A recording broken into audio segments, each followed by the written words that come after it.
Hello बच्चों, welcome back to my channel. कैसे हैं आप सब लोग। मैं आप लोग को यूकेपीएससी के असिस्टेंट अकाउंटेंट का मॉडल पेपर सॉल्व करवा रही थी। तो इससे पहले की वीडियो में मैंने 25 क्वेश्चंस दिए थे, 25 क्वेश्चंस कराए थे और उसके आगे कहा था कि 26 से आप लोगों की नेक्स्ट वीडियो में रहेगा। तो आज हम उसके आगे से शुरू करेंगे। वीडियो हम शुरू करते हैं। लेकिन अगर आपको अलग अलग जो है जितने भी सब्जेक्ट इसमें कॉमर्स में दे रखे हैं, अगर आपको अलग अलग प्रैक्टिस करनी है तो मेरे चैनल पे आपको अलग भी वीडियोस मिल जाएंगी, उनको प्रैक्टिस कर लीजिए आप।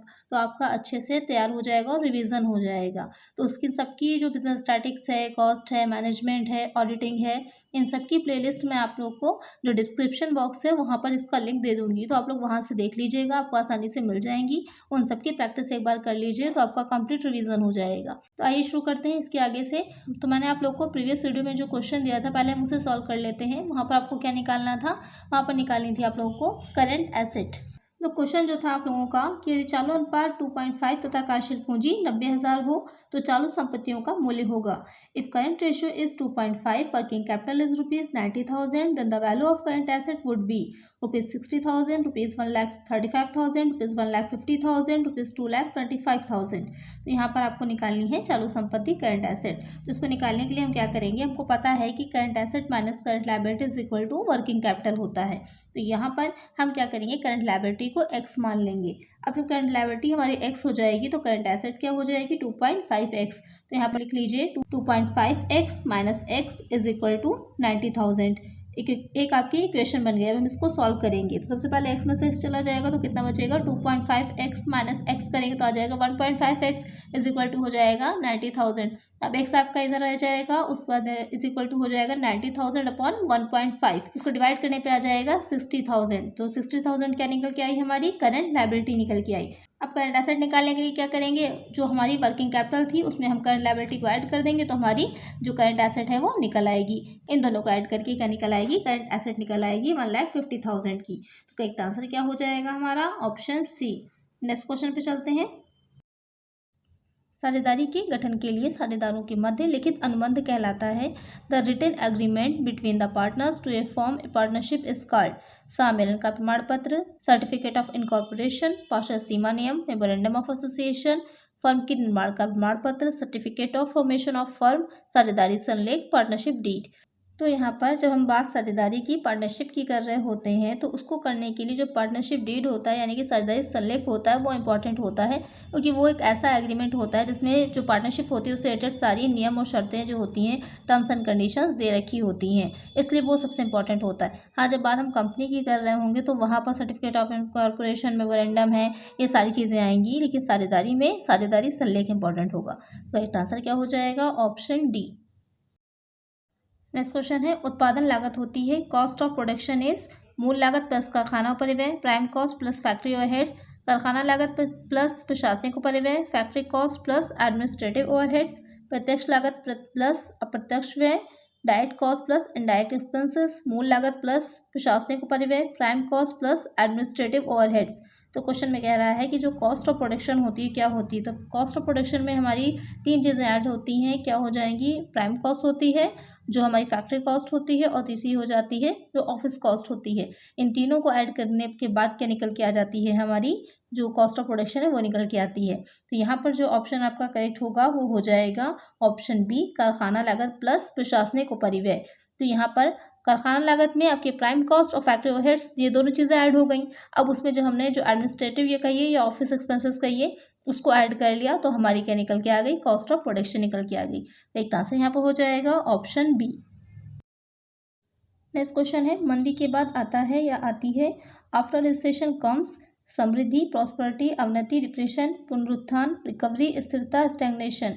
क्वेश्चन कह रहा है कि जो इकोनॉमिक साइकिल होता है उसमें जो रिसेशन होता है, मंदी होती है, उसके बाद क्या आता है। तो मंदी के बाद क्या आ जाएगा, मंदी के बाद आती है अवनति यानी कि डिप्रेशन, उसके बाद का पीरियड हो जाता है पुनरुत्थान का, रिकवरी का। तो करेक्ट आंसर क्या यहाँ पर हो जाएगा, ऑप्शन बी। नेक्स्ट क्वेश्चन है, अयाचित पूंजी का वह भाग जिसे कंपनी के समापन के समय यात्रित किया जा सकता है कहलाता है। The portion of uncalled capital that can be called up only on winding up of the company is known as.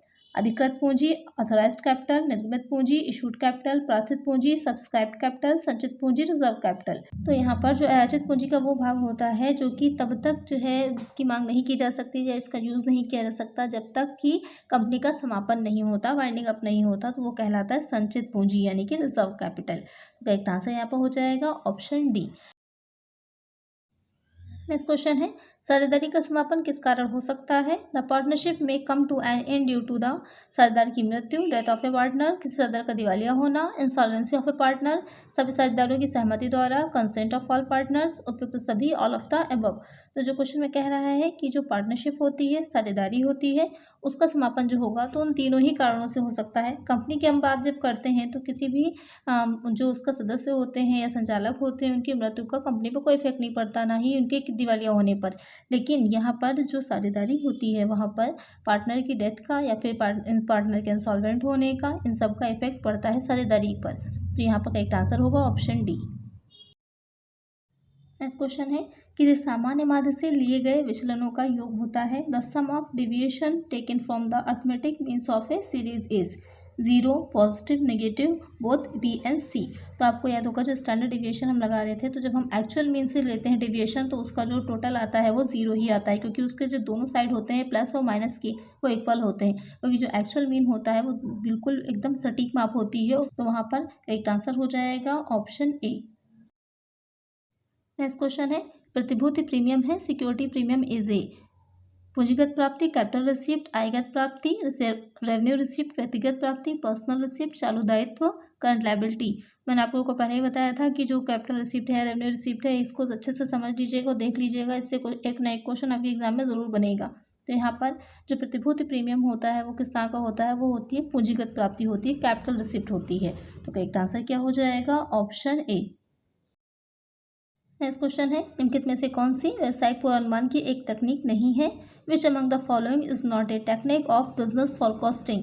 Cost श्रेणी विश्लेषण, टाइम सीरीज एनालिसिस, विषय विश्लेषण, वेरिएंस एनालिसिस, प्रतिगमन विश्लेषण, रिग्रेशन एनालिसिस, आगत निर्गत विश्लेषण, इनपुट आउटपुट एनालिसिस। आपको बताना है कि व्यवसायिक पूर्वानुमान यानी कि जिसके माध्यम से हम जो बिजनेस फॉरकास्टिंग करते हैं वो कर पाएंगे, तो वो इसमें आपको बताना है कि कौन सी टेक्निक नहीं है। तो यहाँ पर जो टाइम सीरीज होता है उसके बेसिस पर भी होता है, रिग्रेशन के बेसिस पर भी और इनपुट आउटपुट एनालिसिस पर भी। लेकिन जो वेरिएंस एनालिसिस होता है, विषय विश्लेषण होता है, उसके बेसिस पे हम बिजनेस फॉरकास्टिंग नहीं कर सकते। तो करेक्ट आंसर यहाँ पर हो जाएगा ऑप्शन बी। नेक्स्ट क्वेश्चन है, समुचित बिंदु होता है, ब्रेक इवन पॉइंट इज, जहाँ कुल आगम लागत के बराबर होती है, where total revenue equals total cost, जहाँ कुल आगम कुल स्थिर लागत के बराबर होती है, where total revenue equals total fixed cost, जहाँ कुल आगम कुल प्रत्यक्षशील लागत के बराबर होती है, where total revenue equals total variable cost, जहाँ कुल आगम कुल लागत से अधिक होती है, where total revenue exceeds the total cost. तो क्वेश्चन में कह रहा है, आपने समुचित बिंदु को, ब्रेक इवन पॉइंट को कई तरह से मैंने समझाया है, कई बार इस क्वेश्चन को शामिल किया है। यहाँ पर थोड़ा सा अलग डिफरेंट लैंग्वेज है। तो क्या होती है, जो समुचित बिंदु होता है वो कुल आगम कुल लागत के बराबर होती है यहाँ पर, यानी कि जितनी टोटल रेवेन्यू होती है और टोटल कॉस्ट क्या होती है, दोनों ही इक्वल होती है, सेल और कॉस्ट बराबर होती है। यहाँ पर जो सेल की जगह पर रेवेन्यू वर्ड का यूज़ किया गया है। तो करेक्ट आंसर क्या हो जाएगा? Option A. नेक्स्ट क्वेश्चन है, एक निजी कंपनी में सदस्यों की अधिकतम संख्या हो सकती है। The maximum number of members in A private limited company can be 20, 50, 200, unlimited.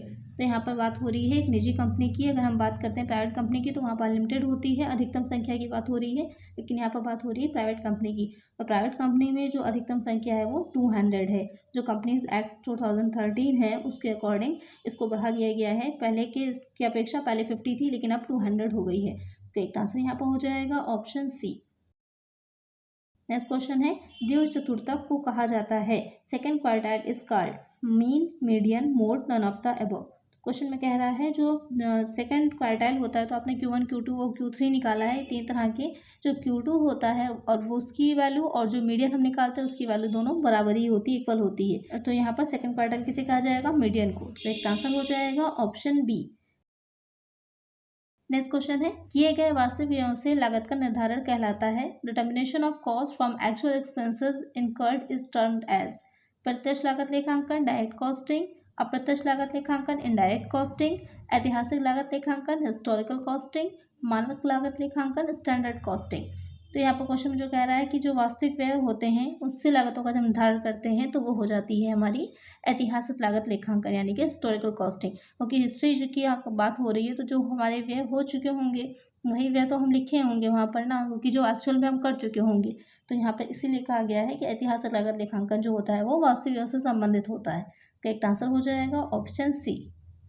Next question है, अधिकार अंश का आशय है वे अंश जो राइट शेयर्स फीस, दो शेयर्स विचार निर्देशकों को निर्गत किए गए हों, इशूड टू डायरेक्टर्स वर्तमान शेयरधारियों को प्रस्तावित किए गए हों, offer to existing share holders वर्तमान ऋणपत्रधारियों को प्रस्तावित किए गए हों, offer to existing debenture holders company के लेनदारों को निर्गत किए गए हों, issued to creditors of the company. तो अधिकार अंश आपने अंशों के बारे में पढ़ा होगा, वैसे तो दो तरह के होते हैं, प्रेफरेंस शेयर कैपिटल और इक्विटी शेयर कैपिटल। तो यहाँ पर जो अधिकार अंश होते हैं वो किस तरह के अंश होंगे कि जो पहले से ही विद्यमान अंशधारी होते हैं उनको ही निर्गत किए जाते हैं, नए अंशधारियों को नहीं। तो एक आंसर यहाँ पर क्या हो जाएगा option B, offer to existing share holders. Next question है, किसी सामान्य उद्देश्य की पूर्ति के लिए की जाने वाली विभिन्न क्रियाओं में सामंजस्य स्थापित करने तथा तालमेल बनाए रखने के उद्देश्य से सामूहिक प्रयत्नों में व्यवस्था करने को कहा जाता है। An orderly arrangement of group effort to provide unity of action in the pursuit of common goals is called direction, coordination, control, decision making.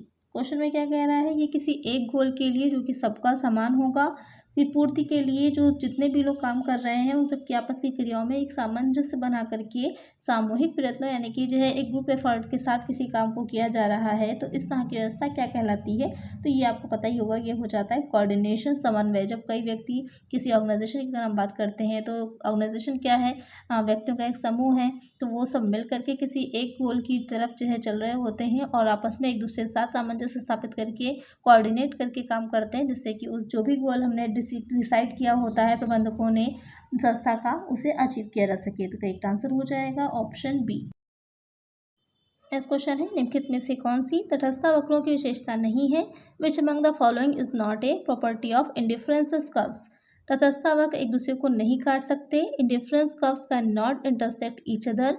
तटस्थता वक्र का प्रत्येक बिंदु समान संतुष्टि दर्शाता है, every point of an indifference curve shows equal satisfaction. तटस्थता वक्र सदैव मूल बिंदु की ओर नतोदर होते हैं, indifference curves are always concave to the origin. तटस्थता वक्र अपने अक्षों को नहीं छूते, indifference curves do not touch the axis. तो क्वेश्चन में जो पूछ रहा है कि जो तटस्थता वक्र, आपने इकोनॉमिक्स में इसके बारे में पढ़ा होगा, तो आपको बताना है इसमें से कौन सी जो होगी उसकी विशेषता नहीं है। तो जो तटस्थता वक्र होते हैं एक दूसरे को नहीं काटते, करेक्ट हो जाएगा। जो तटस्थता वक्र होते हैं प्रत्येक बिंदु समान संतुष्टि दर्शाता है, ये भी करेक्ट है। और तटस्थता वक्र अपने अक्षों को नहीं छूते, ये भी करेक्ट है। गलत क्या हो जाएगा कि सदैव मूल बिंदु की ओर नतोदर होते हैं, नतोदर नहीं होते हैं ये। तो यहाँ पर करेक्ट आंसर क्या हो जाएगा ऑप्शन सी। नेक्स्ट क्वेश्चन है, परिवर्तनशील साधन की मात्रा बढ़ाने से यदि कुल उत्पादन बढ़ता है तो वह कहलाता है। If total production increases with the increase in variable factor it is called. आपने पढ़े होंगे उत्पत्ति के नियम इकोनॉमिक्स में, तो उसी से रिलेटेड क्वेश्चन है कि उत्पत्ति समता नियम, लॉ ऑफ कांस्टेंट रिटर्न, उत्पत्ति ह्रास नियम, लॉ ऑफ डिमिनिशिंग रिटर्न, उत्पत्ति वृद्धि नियम, लॉ ऑफ इंक्रीजिंग रिटर्न, उत्पत्ति आपूर्ति नियम, law of supply of production. तो क्वेश्चन में क्या कह रहा है कि परिवर्तनशील मात्रा जो साधन है उसकी मात्रा को बढ़ाया जाएगा तो उससे कुल उत्पादन बढ़ रहा है, तो वो क्या है।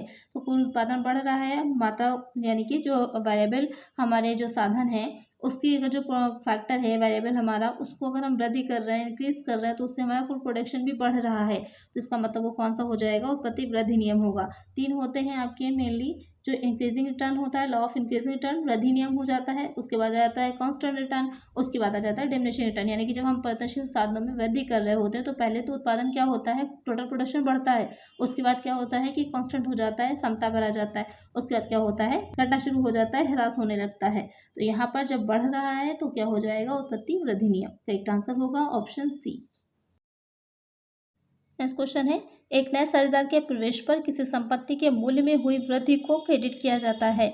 On admission of a new partner, increase in the value of an asset is credited to. पुराने साझेदारों के पूंजी खाते में, ओल्ड पार्टनर्स कैपिटल अकाउंट, पुनर्मूल्यांकन खाते में, रिवैल्यूएशन अकाउंट, संपत्ति खाते में, एसेट्स अकाउंट, सभी साझेदारों की पूंजी खाते में, ऑल पार्टनर्स कैपिटल अकाउंट। तो क्वेश्चन में जो कह रहा है कि किसी कोई नया साझेदार है, उसकी एंट्री हो रही है, तो वहाँ पर जितनी भी संपत्ति जो एसेट्स है उसकी जो वैल्यू में वृद्धि होगी, मूल्य वृद्धि होगी, तो उसको हम कहाँ क्रेडिट करेंगे? उसे क्रेडिट किया जाता है रिवैल्यूएशन अकाउंट में, पूरे मूल्यांकन खाते में। करेक्ट आंसर यहाँ पर क्या हो जाएगा? Option B. नेक्स्ट क्वेश्चन है, किस सैद्धांतिक वितरण के अंतर्गत चतुर्थक विचलन प्राप्त विचलन का 2/3 होता है? आपने पढ़ा होगा कि 2/3 है, 4/5 है, किसका कौन होता है? Under which theoretical distribution the quartile deviation is 2/3 of standard deviation. द्विपद वितरण, बायनॉमिनल डिस्ट्रीब्यूशन, प्रसामान्य वितरण, नॉर्मल डिस्ट्रीब्यूशन, पायसन वितरण, या फिर यादृच्छिक वितरण, रैंडम डिस्ट्रीब्यूशन। तो किसके अंतर्गत होता है? तो वो हो जाता है नॉर्मल डिस्ट्रीब्यूशन। जब नॉर्मल डिस्ट्रीब्यूशन है पर सामान्य वितरण होगा तो वहाँ पर जो चतुर्थक विचलन होता है प्राप्त विचलन का 2/3 होता है। करेक्ट आंसर क्या हो जाएगा? Option B. नेक्स्ट क्वेश्चन है, निर्यातकों को पैकिंग क्रेडिट की सुविधा प्रदान की जाती है। Packing credit facility to exporters is provided by भारतीय रिजर्व बैंक द्वारा, रिजर्व बैंक ऑफ इंडिया, भारतीय व्यापारिक बैंकों द्वारा, कमर्शियल बैंक, सहकारी बैंकों द्वारा, कोऑपरेटिव बैंक, निर्यात शाखा एवं गारंटी निगम द्वारा, export credit and guarantee corporation. तो यहाँ पर जो क्वेश्चन में कह रहा है कि जो निर्यातक होते हैं, आपको पता ही होगा इम्पोर्ट एक्सपोर्ट जो होता है, तो यहाँ पर जो एक्सपोर्टर्स होते हैं जो उनको पैकिंग क्रेडिट की वे फैसिलिटी देता है, तो वो देते हैं जो कमर्शियल बैंक्स होते हैं उनके द्वारा दी जाती है। तो करेक्ट आंसर यहाँ पर हो जाएगा ऑप्शन बी। नेक्स्ट क्वेश्चन है, लाभों की प्रत्याशा मत करो और सभी हानियों के लिए व्यवस्था कर लो। इस मान्यता का आधार है the assumption that anticipate no profit and provide for all losses is based on रूढ़िवादिता की परिपाटी, एकरूपता की परिपाटी, सारता की परिपाटी, पूर्व प्रकटीकरण की परिपाटी। तो यहाँ पर आपको बताना है कि ये जो दे रखा है एक मान्यता है कि लाभों की प्रत्याशा मत करो, यानी कि लाभों की कोई उम्मीद ना करते हुए जो हानियाँ हो सकती हैं उसके पहले हमें व्यवस्था कर लेनी चाहिए। तो ये किस में कहा गया है, किस सिद्धांत के अंतर्गत कहा गया है? तो ये कहा गया है option A, convention of conservatism के अंतर्गत कहा गया है। तो करेक्ट आंसर क्या हो जाएगा? Option A. नेक्स्ट क्वेश्चन है, एक वर्ष के दौरान देश में उत्पादित वस्तुओं एवं सेवाओं के कुल मूल्य को कहा जाता है the total value of goods and services produced with in the country during a year is called GDP, GNP, NNP, NDP. तो क्वेश्चन में जो कह रहा है कि एक वर्ष के दौरान जो देश में उत्पादित वस्तुएं सेवाएं हैं तो उसका जो टोटल वैल्यू होती है वो हो जाती है जीडीपी। जीडीपी की फुल फॉर्म क्या हो जाती है? Gross domestic production. Correct answer हो जाएगा ऑप्शन ए। नेक्स्ट क्वेश्चन है, किसी अनुबंध की अनुपस्थिति में एक अवकाश ग्रहण करने वाले साझेदार की फर्म में हिस्सेदारी को शेष साझेदार क्रय करेंगे। In the absence of an agreement, retiring partner share in the firm will be purchased by the remaining partners in the capital ratio, profit sharing ratio, equal ratio, none of the above. यानी कि अगर कोई अनुबंध नहीं किया गया है पहले से, क्योंकि अब अभी आपको मैंने बताया था इससे पहले के क्वेश्चन में पार्टनरशिप डीड होती है, साझेदारी संलेख होता है, लेकिन अगर साझेदारी संलेख नहीं है वहाँ पर अगर कोई साझेदार अवकाश ग्रहण कर रहा है तो उसका जो फर्म में हिस्सा होता है तो बाकी के साझेदार उस हिस्से को किस रेशियो में क्रय करेंगे? तो वो हो जाता है प्रॉफिट शेयरिंग रेशियो। जो भी उनका प्रॉफिट शेयरिंग रेशियो होगा, लाभ विभाजन अनुपात होगा, उस हिस्से में ही वो क्रय करेंगे। तो करेक्ट आंसर होगा ऑप्शन बी। नेक्स्ट क्वेश्चन है, एक नए उत्पाद का परिचय कराने हेतु विज्ञापन पर किया गया भारी प्रारंभिक व्यय वर्गीकृत किया जाता है। Heavy initial expenditure on advertising to introduce a new product is classified as capital expenditure, revenue expenditure, demand liability, deferred revenue expenditure. तो यहाँ पर जो क्वेश्चन में कह रहा है कि जो विज्ञापन में किया जाता है प्रारंभिक व्यय की तरह, तो वो हो जाता है डिफर्ड रेवेन्यू एक्सपेंडिचर, स्थगित आगत व्यय कहलाता है। तो करेक्ट आंसर होगा ऑप्शन डी। नेक्स्ट क्वेश्चन है, विभिन्न विभागों में विभिन्न स्तर के लोगों के मध्य सूचना के प्रवाह को जिस रूप में जाना जाता है उसे कहते हैं flow of information amongst people of different departments at different level is known as क्षैतिज संप्रेषण, हॉरिजॉन्टल कम्युनिकेशन, उधरमुखी संप्रेषण, अपवर्ड कम्युनिकेशन, अनौपचारिक संप्रेषण, इनफॉर्मल कम्युनिकेशन, विकर्णी संप्रेषण, डायगोनल कम्युनिकेशन। तो यहाँ पर कह रहा है कि जो विभिन्न विभाग हैं और विभिन्न स्तर के लोग हैं, यानी कि अलग विभागों के बीच में और अलग अलग तरह के अलग अलग लेवल के लोगों के बीच में जो संप्रेषण होता है तो वो क्या है कहलाएगा? तो वो हो जाता है विकर्णी संप्रेषण, डायगोनल कम्युनिकेशन। एक आंसर यहाँ पर हो जाएगा ऑप्शन डी। तो यहाँ पर जो हॉरिजॉन्टल होता है वो एक ही एज है इस तरह के लोग उसके बीच में होगा। इनफॉर्मल जो होता है तो आपस में जो एक दूसरे से ऐसी बातचीत कर रहे हैं साथ में काम करते करते लोग। और जो डायगोनल हो जाता है तो अब विभिन्न विभागों के विभिन्न स्तर के लोग जब आपस में चर्चा करते हैं तो वो हो जाएगा। करेक्ट आंसर होगा ऑप्शन डी। नेक्स्ट क्वेश्चन है, एक आवर्ती वितरण का समांतर माध्य 5 है। यदि प्रत्येक आवर्ती को 5 गुना कर दिया जाए तो समांतर माध्य होगा। The arithmetic mean of A frequency distribution is 5। If each frequency is multiplied by 5 the arithmetic mean will be 5, 25, 10, 50। अच्छा क्वेश्चन है, काफ़ी इंपॉर्टेंट भी है। अक्सर बच्चे कंफ्यूज हो जाते हैं, तो इसका आंसर आप लोग मुझे कमेंट करिएगा कि करेक्ट आंसर क्या है इसका। देखिए आप लोग की कितनी तैयारी है और कितना आप लोग को अच्छे से समझ में आया हुआ है। और अगर स्टैटिक्स में कोई परेशानी आ रही है, कोई प्रॉब्लम हो रही है, तो बिजनेस स्टैटिक्स की अलग से वीडियोस अपलोड है, उनको देख लीजिए तो अच्छे से आपकी रिवीजन हो जाएगा और जितनी भी कन्फ्यूजन होगी क्लियर हो जाएगी। आज की वीडियो में इतना ही। मिलते हैं नेक्स्ट वीडियो में कुछ और नए क्वेश्चंस के साथ। अगर वीडियो अच्छी लगी है तो लाइक कर दीजिएगा, चैनल पर नए सब्सक्राइब कर दीजिएगा और फ्रेंड्स साथ वीडियो को शेयर कर दीजिएगा। मिलते हैं नेक्स्ट वीडियो में। Thank you.